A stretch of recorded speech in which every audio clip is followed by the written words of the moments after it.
Hey family, it's your girl Lachey. We on day one of this all melon washout. I am going to be cutting this beautiful sweet kiss melon after this video. But this is one of my favorite melons. I am so grateful to have come across this melon yesterday when I was at Whole Foods. First I went to Trader Joe's because Trader Joe's usually have the melons that I love. They had no melon at all. So I went to Whole Food and they had the Sweet Kiss melon. The last time I was there, the Sweet Kiss melon was sold out. So I was a little annoyed by that, but it's all good. I'm really, really grateful at the fact that I am willing, open-minded enough to start another melon cleansing experience and journey. I did the watermelon washout a couple months ago. I made it to day 12. I was so tired of watermelon by day 12 that I said, F it. I went to Patel Brothers. They have the best mangoes out here. Got a big box of mangoes. And unfortunately, I cheated on my melon with mangoes, which happens to be my favorite fruit. I had absolutely no shame in doing so because I broke it with fruit. But after I broke it with fruit, about 2 days later, I ended up eating something cooked. I think I was staying at a temporary sublet in between moving from my last apartment to this one. And I was on top of a subway. And the smell of the subway was so strong and so alluring that I ended up going down there and getting a wrap.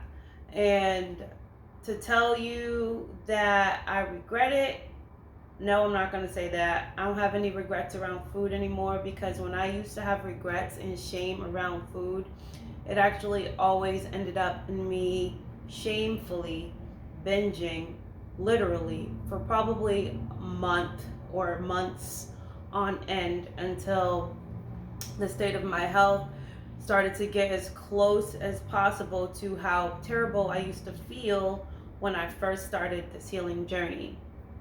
So with every single so-called relapse on the food drugs, because it really isn't food, let's be honest, it's drugs.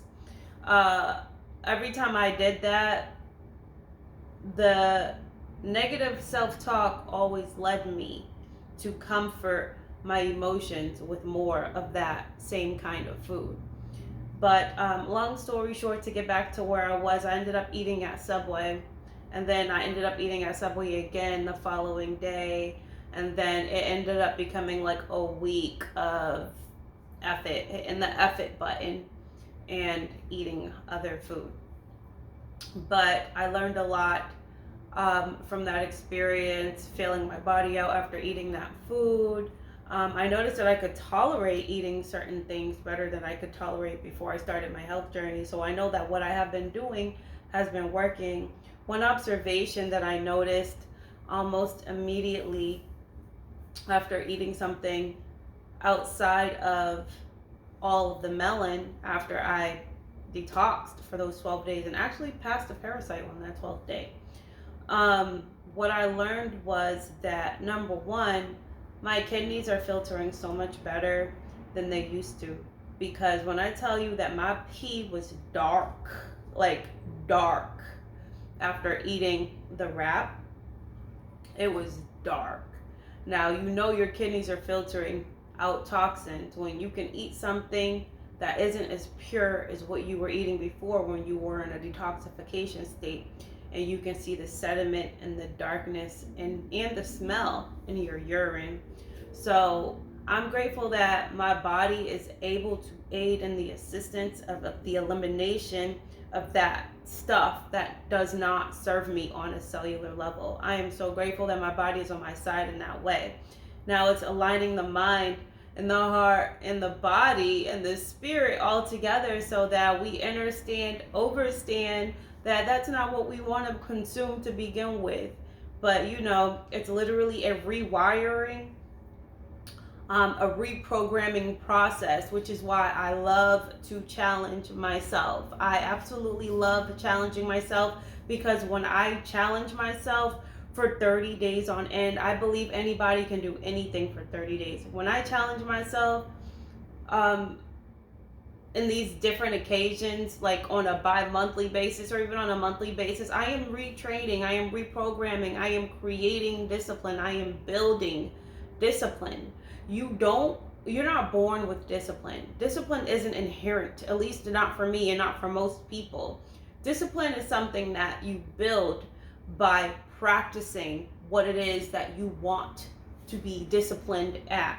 And that's why challenges are so important. And that's why I will always support a person who is running a challenge, because number one, they're creating a platform for me to be a greater version of myself. I am getting the benefit of their energy, their experience, their enthusiasm, their motivation, and the group support. So I love challenges for that reason. And that's why you'll always see me on my timeline like, okay, let's go. Watermelon challenge, all fruit challenge, juice challenge. Like, all these challenges are important because it's allowing me to build up my discipline. I develop my character. I'm cleansing my body.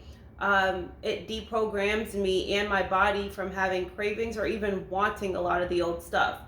What I notice is I really don't be having cravings for the stuff that I end up going back to eat.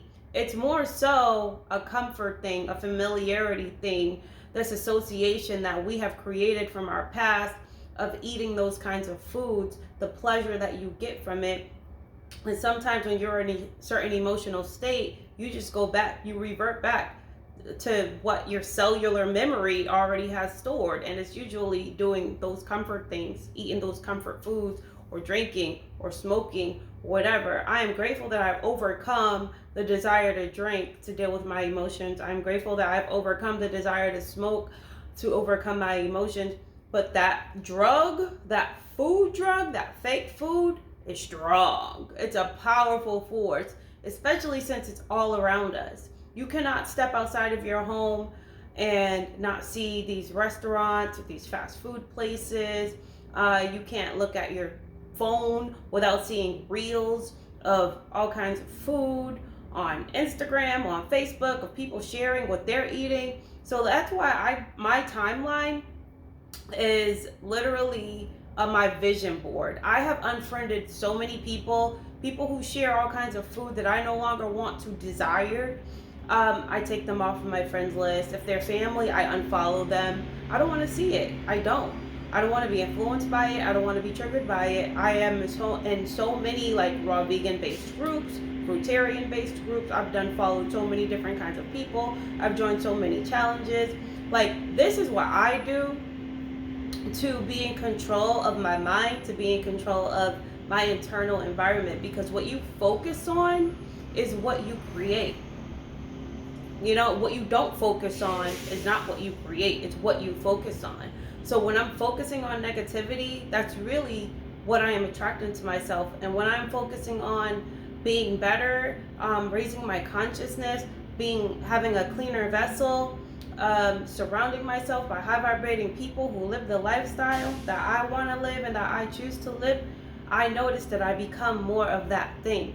Some people see me and think that I'm super high level, and they are inspired by me, and I am so grateful for that, because it took me a long time to get here. But let me tell you, in a lot of ways, I'm absolutely no different than you, and I'm going through the same struggles as you are when it comes to overcoming this drug addiction of this stuff that they are calling food, but it's not, because they're hiding the drugs in it. It's just more socially acceptable. So, you know, societally speaking, people will look at us and think that we have some sort of eating disorder because we're trying to stay away from and abstain from and cleanse our body of things that we know that are overtly harmful to us. But we choose to say, you know what? I don't want to be a part of that program, a part of that paradigm. I am choosing to gravitate towards this way of living. It makes more sense to me. Yes. And you know what? I do feel the increase in my energy and my personal frequency, my vibration. I can tell by the people that I am attracting into my life I can tell by just the evidence of everything that I've done. I can just tell by just I can just tell. It's hard to just like, but yes, I'm just sharing this to let you know that you can be anyone that you want to be. You can create whatever you want to create as long as you continue to challenge yourself. So right now I'm in the all-melon washout. You can consume any kind of melon, including cucumbers, and you can eat them in abundance.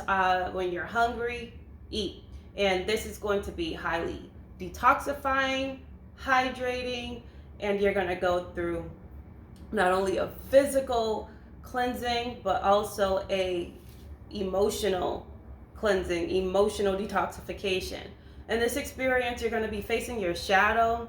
There's a lot of things that come up when you are on a cleansing journey. Your cells, your fat cells, store memory. So when they are on their way out, they store toxins and memories.